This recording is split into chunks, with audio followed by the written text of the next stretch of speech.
Saavuimme juuri luokkatilaan numero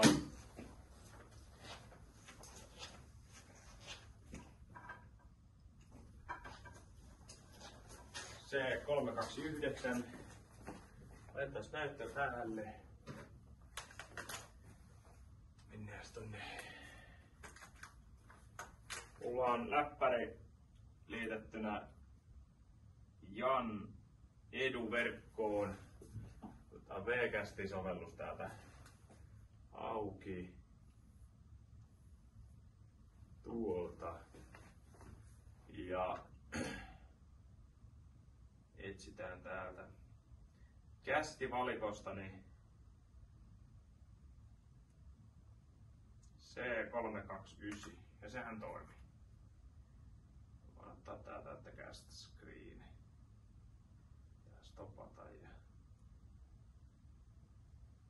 ottaa alusta. No. Nyt meillä toimii täällä Screencasti.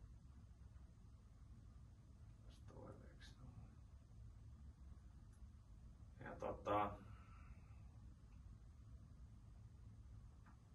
joo. Mitenkä se tuolta läppäreitä tapahtuu?